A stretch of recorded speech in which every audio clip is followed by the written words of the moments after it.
Hello बच्चों, कैसे हैं आप सभी लोग।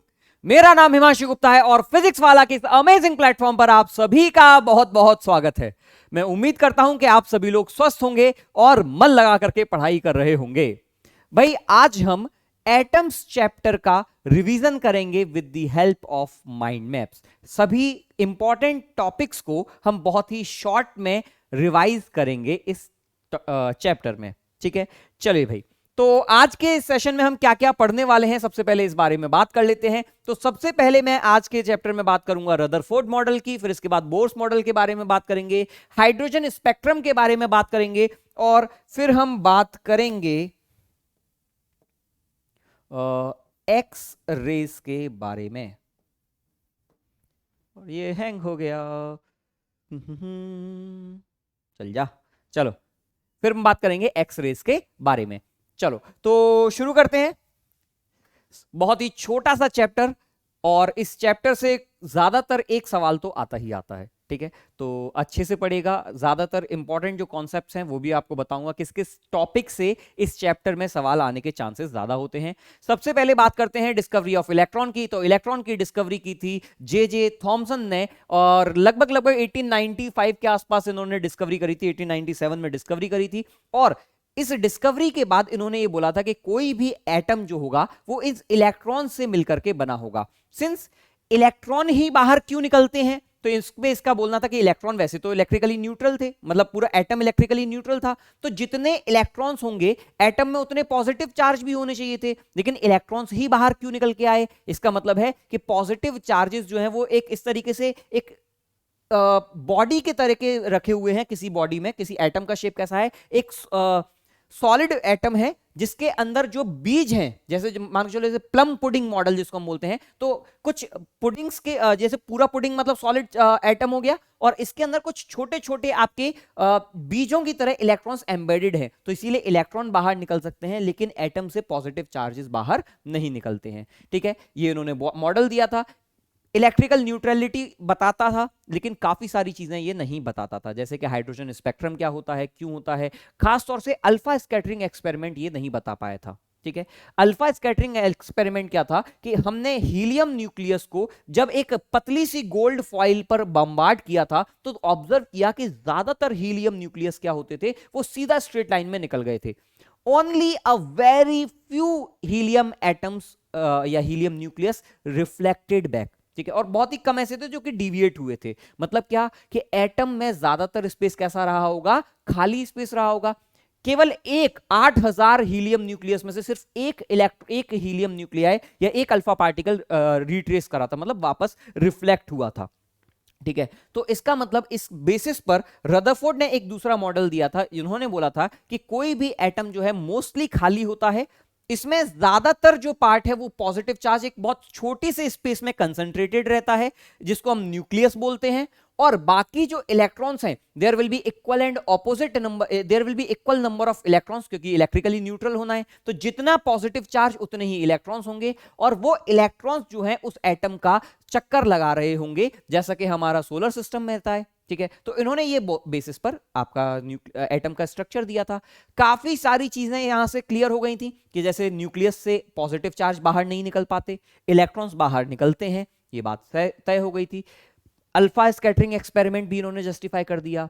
लेकिन कुछ ऐसी चीजें थी जो ये जस्टिफाई नहीं कर पाए, जैसे कि कोई भी चार्ज पार्टिकल जब एक्सेलरेट करता है, तो जब एक चार्ज पार्टिकल एक्सेलरेट करता है तो वो इलेक्ट्रोमैग्नेटिक वेव्स रेडिएट करता है। तो अगर ये इलेक्ट्रोमैग्नेटिक वेव रेडिएट करेगा तो भाई एनर्जी कम होती जाएगी और इवेंचुअली ये जाकर के न्यूक्लियस में गिर जाएगा, जो कि नहीं होता, क्योंकि इलेक्ट्रॉन एटम तो स्टेबल होता है। तो ये एक्सप्लेन नहीं कर पाए थे। साथ में ये हाइड्रोजन स्पेक्ट्रम को भी एक्सप्लेन नहीं कर पाए थे। जब किसी गैस को, जब किसी हाइड्रोजन को हम किसी एक्साइट करते हैं, तो हाइड्रोजन से जो रेज निकलती हैं, वो ऐसा नहीं कि कंटिन्यूअस स्पेक्ट्रम नहीं मिलता है, वो कुछ पर्टिकुलर रेज निकलती हैं। तो पर्टिकुलर रेज ही क्यों मिल रही हैं, उसको हम कहते हैं, वो एक्सप्लेन नहीं कर पाए थे।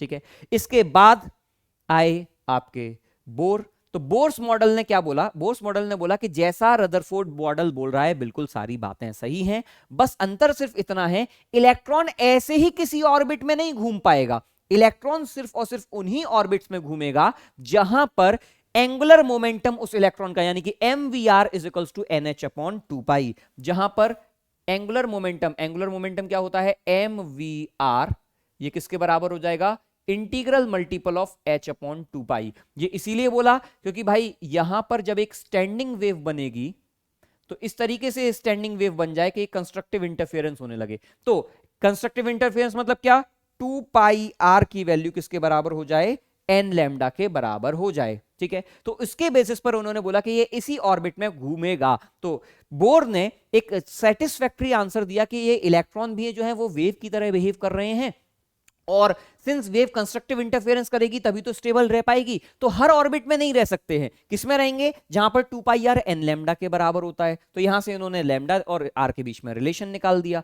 ठीक है, और यही से उन्होंने बोला कि इसकी वैल्यू क्या आ जाएगी, इसी के बेसिस पर निकाला कि एंगुलर मोमेंटम nh अपॉन 2 के बराबर रहा होगा। मैंने कहा ठीक है भाई, सभी ने इनकी बात मान ली। इन्होंने कई सारी चीजों के बिल्कुल सही आंसर दिए, जैसे हाइड्रोजन स्पेक्ट्रम जो था हमने उसको भी जस्टिफाई कर लिया यूजिंग बोर्स मॉडल। साथ में हमें कई सारी और इंफॉर्मेशन भी यहां से मिल गई कि इलेक्ट्रॉन की स्पीड क्या रही होगी, इलेक्ट्रॉन की रेडियस, ये ऑर्बिट की रेडियस क्या होगी, एनर्जी क्या होगी, सभी चीजों के बारे में जानकारी मिल गई। बोर मॉडल लेकिन कई सारी चीजों में यहां पर भी काम नहीं किया। पहला, क्योंकि बोर मॉडल सिर्फ और सिर्फ सिंगल इलेक्ट्रॉन के लिए ही काम करता था, मतलब अगर एक से ज्यादा इलेक्ट्रॉन हो जाते हैं तो बोर्स मॉडल फेल हो जाता है, मतलब हीलियम के लिए भी नहीं बता पाएगा।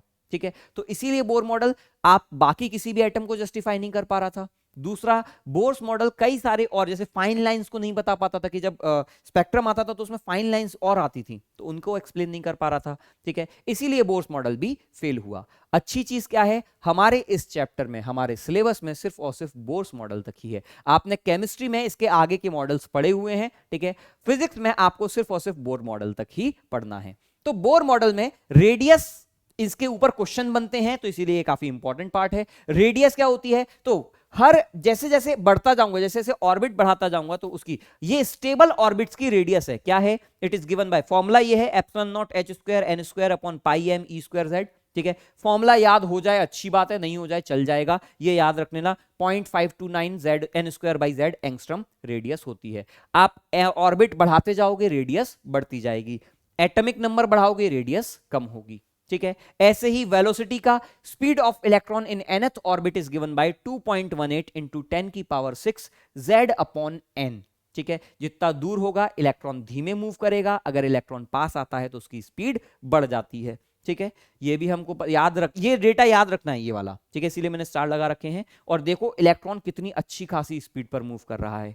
साथ में टोटल एनर्जी क्या होती है, तो इस इलेक्ट्रॉन के पास काइनेटिक एनर्जी भी होगी और पोटेंशियल एनर्जी भी होगी। जब दोनों को ऐड किया गया तो टोटल एनर्जी मिली -13.6 z square upon n square in the nth orbit. ठीक है, ऑर्बिट फर्स्ट लूंगा तो -13.6, और अगर हाइड्रोजन ले लूंगा तो केवल -13.6 हो जाएगा। ठीक है, तो -13.6 z square upon n square electron volt इसके पास एनर्जी होती है। ठीक है, अब ये एनर्जी जो है इसके पास क्या है, पोटेंशियल भी होती है और काइनेटिक भी होती है। एग्जैक्टली जितनी इसके पास, देखो ये कैसी एनर्जी है, नेगेटिव है, तो इतनी ही पॉजिटिव अमाउंट में इसके पास काइनेटिक एनर्जी भी रहती है। ठीक है, तो काइनेटिक एनर्जी होती है, और पोटेंशियल एनर्जी क्या होती है, इसकी आधी होती है। ठीक है, एक्चुअली बोलना चाहिए पोटेंशियल एनर्जी का आधा, हाँ, पोटेंशियल एनर्जी इसकी डबल होती है। नेगेटिव में डबल मतलब कम होना। ठीक है, तो याद रखने का तरीका, ये रिजल्ट बिल्कुल वही है, ये वाले रिजल्ट बिल्कुल वही है जो कि एक मास के सैटेलाइट में ऑर्बिट करने पर आते थे। Circular motion of a satellite in an orbit, वहां पर जो रिजल्ट्स आते थे कि काइनेटिक एनर्जी क्या होती थी, काइनेटिक एनर्जी आपकी नेगेटिव ऑफ पोटेंशियल एनर्जी होती थी, negative of total energy. Same वही रिजल्ट्स हैं। ठीक है, याद करने का तरीका क्या था भाई, टोटल एनर्जी अगर मैंने कहा ये -u है तो काइनेटिक एनर्जी होती थी +u/2, +u/2। ठीक है, तो अब बाकी एनर्जी क्या हो जाएगी, नेट बचेगी आधी, तो 1/2, तो -1 + 1/2 -1/2। ठीक है, तो मैं ऐसे याद रखता हूं, -1 + 1/2, तो टोटल एनर्जी क्या आ जाएगी, -1/2। ठीक है, इस तरीके से हम इसको याद रखते हैं। जैसे जैसे रेडियस कम होती है एनर्जी आपकी क्या होती है, रेडियस कम होने पर एनर्जी बढ़ती है। ठीक है, नेगेटिव में बढ़ना मतलब कम होना। चलो भाई, अब अगली चीज पर आते हैं। ठीक है, यहां पर है आपके अलग अलग हाइड्रोजन स्पेक्ट्रम के बारे में। स्पेक्ट्रम क्या होता है? जब मैं किसी भी गैस को एक्साइट करता हूं, मान के चलो ये कंटेनर है, कंटेनर में रखी हुई गैस, मान के चलो यहां पर हाइड्रोजन है, ठीक है। अगर मैं इस हाइड्रोजन को एक्साइट करता हूं तो हाइड्रोजन को एक्साइट करने पर कुछ रेज निकल रही हैं। अच्छा, यहां पर जो रेज मिली, अगर मैं उनको एक प्रिज्म से अलग करूं तो यहां पर मुझे कंटिन्यूअस स्पेक्ट्रम नहीं मिलता, ऐसा नहीं मिलता कि विबग्योर वाला पैटर्न मिलेगा, ठीक है। यहां पर मुझे कुछ फाइन लाइंस मिलती है, उनको हम बोलते हैं स्पेक्ट्रम लाइंस, ठीक है। इसको हम बोलते हैं एमिशन स्पेक्ट्रम। अगर इसी जगह हम किसी व्हाइट लाइट को, अगर हम किसी व्हाइट लाइट को एक कंटेनर से पास कराते हैं, सेम यही चीज, अगर मैं किसी व्हाइट लाइट को पास कराता हूं किसी कंटेनर में जहां पर गैस है, और फिर यहां पर मैं इसको अलग अलग कर देता हूं, तो यहां मुझे क्या मिलता है? यहां पर मिलता है मुझे एब्जॉर्प्शन स्पेक्ट्रम,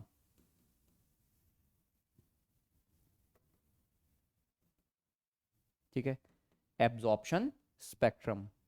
तो यहां पर मुझे क्या मिलता है? Absorption spectrum. दोनों ही बातें बिल्कुल सेम है, ठीक है। जितनी एनर्जी यहां पर ये रेडिएट कर रहा है, वही स्पेक्ट्रम लाइंस यहां से गायब हो जाती है, मतलब पूरा व्हाइट दिखता और यहां पर कुछ कुछ लाइंस, जैसे ये रेड दिख रही है, रेड वाला ब्लैक हो जाता, या ग्रीन वाला ब्लैक हो जाता, ये कुछ लाइंस गायब होती हैं, ठीक है। इसको हम बोलते हैं एब्जॉर्प्शन स्पेक्ट्रम। ये क्यों होता है? क्योंकि जब एक इलेक्ट्रॉन लोअर एनर्जी लेवल से हायर एनर्जी लेवल पर एक्साइट होता है तो वापस से वहीं आता है। ये बहुत ज्यादा देर तक के लिए नहीं रहता है, 10⁻⁻10 सेकंड्स के लिए ऊपर रहता है और फिर वापस यहां आ जाता है। तो जब ये वापस आता है तो कुछ एनर्जी को रेडिएट करेगा, जो एनर्जी रेडिएट कर रहा है वही एनर्जी आपको यहां पर दिखाई दे रही है, तो उतनी ही एनर्जी आपको दिखाई देगी, that is known as emission spectrum.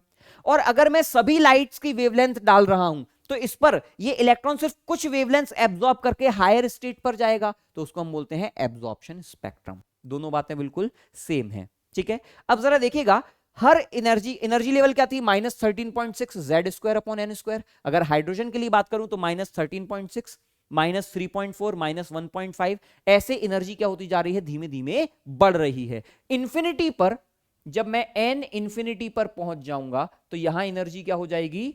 0, ठीक है। तो अगर मुझे किसी इलेक्ट्रॉन को बेस से यानी कि ग्राउंड स्टेट से इंफिनिटी पर ले जाना है तो उसको 13.6 इलेक्ट्रॉन वोल्ट एनर्जी देनी पड़ेगी, that is known as ionisation energy.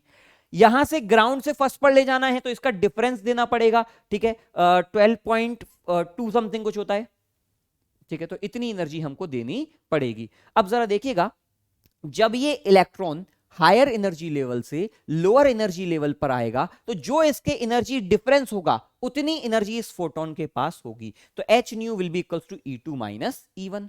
अब E2 कितना है? 13.6, ठीक है, Z²/n², 13.6 Z²/n²। ध्यान दीजिएगा, सिंस माइनस था इसीलिए मैंने यहां पर साइन पलट दिया, ठीक है। आपको ये नहीं सोचना किस में से किसको माइनस करना है, सीधा याद रखो छोटे में से बड़े को माइनस कर देना है, क्योंकि जब डिनोमिनेटर में चीज छोटी होगी तो एनर्जी बड़ी हो जाएगी, ठीक है। बस आपको याद रखना है। तो 13.6 Z², 1 छोटे का स्क्वायर माइनस 1 बड़े का स्क्वायर, ये फॉर्मूला काफी इंपॉर्टेंट है और मैं रिकमेंड करूंगा कि ये फॉर्मूला, ये डेटा याद कर लेना, ये वाला एटलीस्ट 3 का तो याद कर ही लेना, ठीक है। क्योंकि कई बार क्या होता है, डायरेक्ट इससे क्वेश्चन बन जाते हैं, डायरेक्ट इससे आपके आंसर आ जाएंगे, ठीक है। चलो भाई, अब इसी को हमने लैम्डा के फॉर्म में, एनर्जी क्या होती है? hc/λ, सारी वैल्यूज रख करके हमने 1/λ is equals to r 1/n1² minus 1/n2² into z²। z किसी भी और सिंगल इलेक्ट्रॉन स्पीशीज के लिए, एटम के लिए है, बाकी आपका ये फॉर्मूला रहता है। r क्या है? रिडबर्ग कांस्टेंट, वैल्यू होती है 1.09 इंटू 10⁻⁷, या आप 1.1 इंटू 10⁻⁷ भी लिख सकते हैं, ठीक है। तो इससे हम वेवलेंथ निकालते हैं। अब जब ये रिडबर्ग कांस्टेंट वाला फॉर्मूला आया था, ये प्योरली एक्सपेरिमेंटल बेसिस पर आया था, ठीक है। रिडबर्ग नाम के एक साइंटिस्ट से, उनको बहुत बड़े मैथमेटिशियंस थे, इनको सिर्फ और सिर्फ डेटा का शौक था। इनको ये बोला, मैं तुम मुझे कोई भी फॉर्मूला, कोई भी नंबर दे दो, मैं उसको किसी फॉर्मूले में फिट करके रख दूंगा, ठीक है।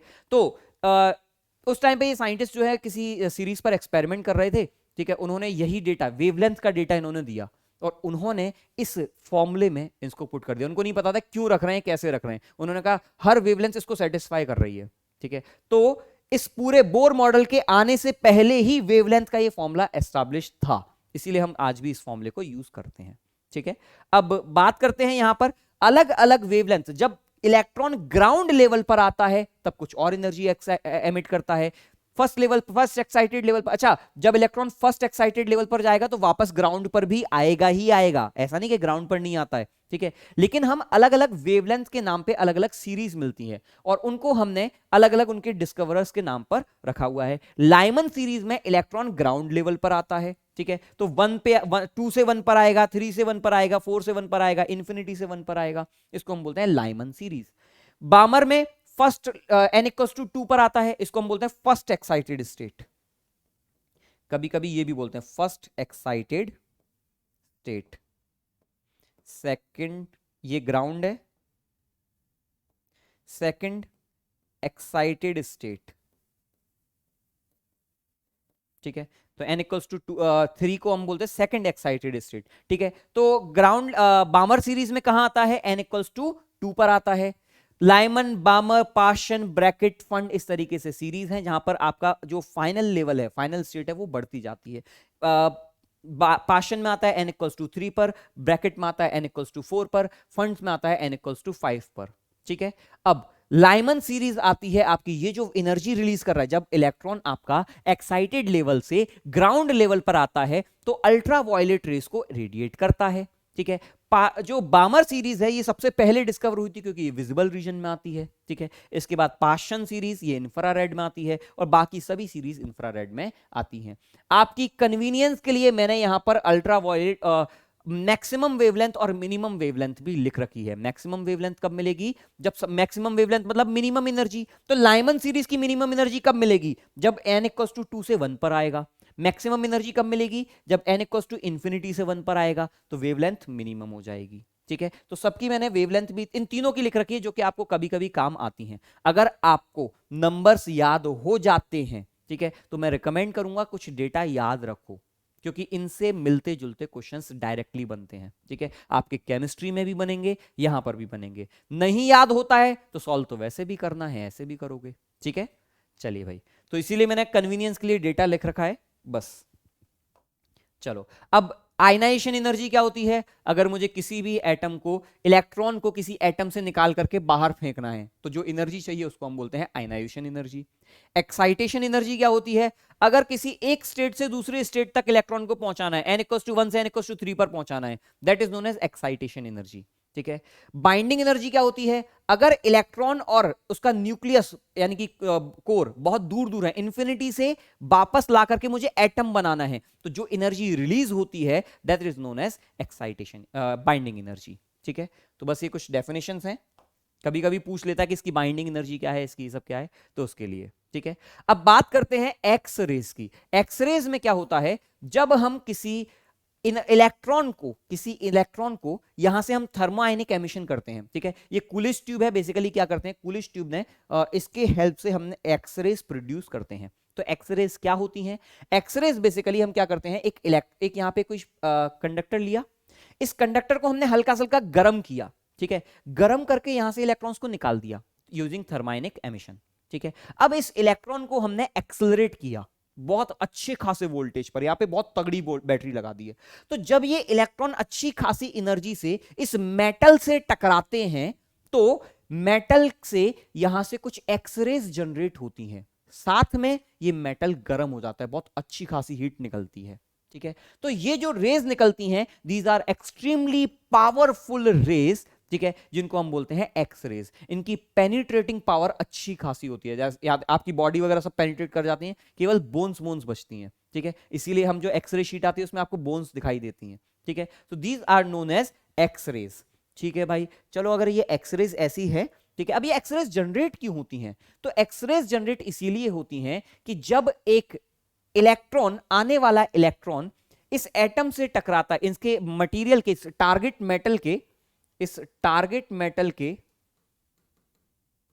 एटम से टकराता है तो अचानक से अपनी एनर्जी लूज कर देता है, और वो जो एनर्जी है वो एक्सरेज के फॉर्म में दिखाई देती है, ठीक है। तो इसका स्पेक्ट्रम बनता है। अब स्पेक्ट्रम कैसा बनता है, इस तरीके का इसका स्पेक्ट्रम दिखाई देता है, इंटेंसिटी और वेवलेंथ, ठीक है।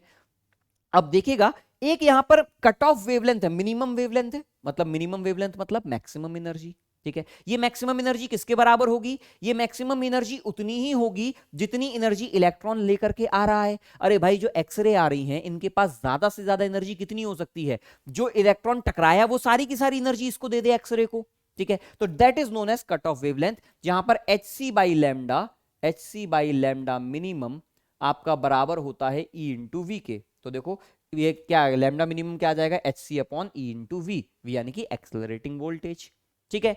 चलो भाई, तो ये तो एक कंटिन्यूअस वेवलेंथ, कंटिन्यूअस स्पेक्ट्रम मिला, लेकिन साथ में यहां पे कुछ शार्प पीक्स मिलती हैं, ठीक है। इनको हम बोलते हैं कैरेक्टरिस्टिक वेवलेंथ, कैरेक्टरिस्टिक वेवलेंथ। अब ये कैरेक्टरिस्टिक वेवलेंथ क्या होती हैं? बेसिकली जब एक बाहर से आने वाला इलेक्ट्रॉन किसी एटम से टकराता है, मान के चलो ये हमारा एटम है, यहां पर कई सारे इलेक्ट्रॉन्स हैं। कभी कभी ऐसा भी होता है कि आने वाला इलेक्ट्रॉन हमारे किसी इलेक्ट्रॉन को ही नॉकआउट कर दे। मतलब क्या करे? ये इलेक्ट्रॉन आया और ये इलेक्ट्रॉन यहां पर बैठे हुए किसी इलेक्ट्रॉन से टकरा जाए, ठीक है। तो ये इलेक्ट्रॉन आकर के इससे टकरा जाए, तो जब ये इलेक्ट्रॉन टकरा जाएगा तो ये इलेक्ट्रॉन खुद भी निकल गया, ठीक है। तो खुद भी बाहर निकल गया और ये इसको भी साथ में ले गया। अब क्या हो जाएगा? यहां पे एक कैविटी बन जाएगी, ठीक है। और अगर यहां पे एक कैविटी बन गई इसकी जगह पर, मतलब एक इलेक्ट्रॉन की आपकी कुछ कमी हो गई, तो ऊपर वाले इलेक्ट्रॉन्स जो कि हायर एनर्जी लेवल पर हैं वो कुछ नीचे इधर ट्रांजिट करते हैं। तो जब ये इलेक्ट्रॉन्स हायर एनर्जी लेवल से लोअर एनर्जी लेवल पर आते हैं तो साथ में कुछ ये भी वेवलेंथ जनरेट करेंगे, ये भी स्पेक्ट्रम में एमिट करेंगे। और इसी वेवलेंथ को, ये वेवलेंथ किस पे डिपेंडेंट है? ये टारगेट मेटल पे डिपेंडेंट है। इसी को हम बोलते हैं कैरेक्टरिस्टिक वेवलेंथ। के अल्फा, के बीटा, के L alpha, L beta, L gamma. के अल्फा क्या है? के अल्फा बेसिकली जब आपकी के शेल से कोई इलेक्ट्रॉन निकल जाए तो जो फर्स्ट सीरीज मिलेगी दैट इज के अल्फा। के बीटा क्या होगी? अगर कहीं इलेक्ट्रॉन थर्ड से आपके फर्स्ट में आ जाए, थर्ड n इक्वल्स टू 3 से n इक्वल्स टू 1 पर आ जाए, तो उसको हम बोलते हैं के बीटा। के एल एम एन इस तरीके से सीरीज होती हैं। एल अल्फा का मतलब क्या है? आपके एल सीरीज से इलेक्ट्रॉन नॉकआउट कर चुका है तो भाई एम से एल में आ रहा है, ठीक है। इस तरीके से हम इलेक्ट्रॉन्स देखते हैं, ठीक है। और इन सभी सीरीज को जब हम एक ऑर्डर में प्लॉट करते हैं तो हमें जो रिलेशन मिलता है that is given by mu is equals to, यानी कि frequency, root of frequency is equals to A into Z minus B. यहां पर ए और बी क्या है? कोई भी कांस्टेंट हो सकते हैं, ठीक है।